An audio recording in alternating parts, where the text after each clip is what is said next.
দাদা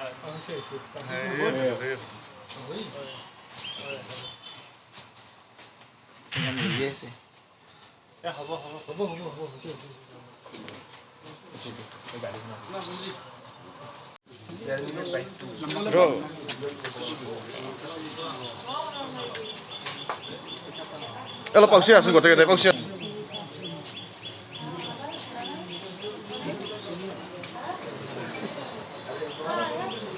আগে আইতে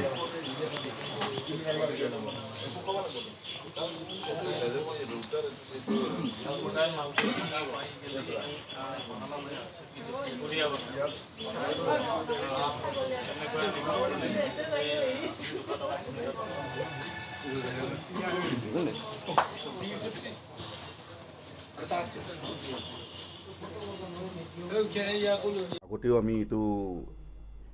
তদন্তত ৰাখিছিলোঁ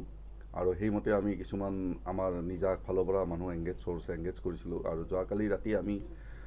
অলমষ্ট 12:30 বজাত এটা খবৰ এটাৰ ওপৰত ভিত্তি কৰি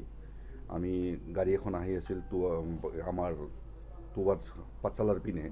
এখন আল্টো গাড়ী সেইটোৰ নাম্বাৰ হৈছে AS13E9905 এই গাড়ীখন আমি ৰখালোঁ আৰু ৰখাওঁতে আমি তাতে গাঞ্জা বস্তাত পালোঁ ইতিমধ্যে আপোনালোকে কেমেৰাত বন্দী কৰি ৰাখিছে তো গাঞ্জা বেগত আমি 34.13 কেজি পালোঁ আৰু তাত দুজন ব্যক্তি পালোঁ এজন হৈছে ইব্ৰাহিম আলী আৰু এজন হৈছে আফজালুৰ ৰহমান তো সেই দুজনক আমি ইতিমধ্যে আমাৰ জেৰাত অব্যাহত আছে আমি বাকীখিনি কাৰ্যসূচী যিখিনি প্ৰচিডিউৰ আছে আমি কৰি আছোঁ ক'ৰ পৰা অনা হৈছিলে ছাৰ কলৈ লৈ যাব কিবা গম পাইছে নেকি তো এইটোতো তেওঁলোকৰ একচুৱেলি ঘৰ হৈছে চিপাঝাৰৰ পিনে তেওঁলোকে চিপাঝাৰত বিক্ৰী কৰিম বুলি কৈছিল আৰু এইটো আনিছিল কলগাছি সেইপিনৰ পৰা আহি আছিল বিশেষ এতিয়ালৈকে আমি একো গম পোৱা নাই তদন্ত আমাৰ চলি আছে কিন্তু তেওঁলোকৰ ঘৰ হৈছে চিপাঝাৰৰ পিনে নিশ্চয় মষ্ট প্ৰবেবলি ঘৰৰ পিনে নি থাকিব বুলি ডাউট হয় যিহেতুকে ৰাতি তেওঁলোকে মুভমেণ্ট কৰিছিল বাকী আমি তদন্তত আমাৰ বাকী তথ্যখিনি ওলাই পৰিব ক'ত নিব ওলাইছিল কি নিছিল কেনেকৈ আনিছিল আমি সেইখিনি পাই যাম আৰু উদ্ধাৰ হোৱাৰ চান্স আছে ডেফিনেটলি আছে তেওঁলোকক আমি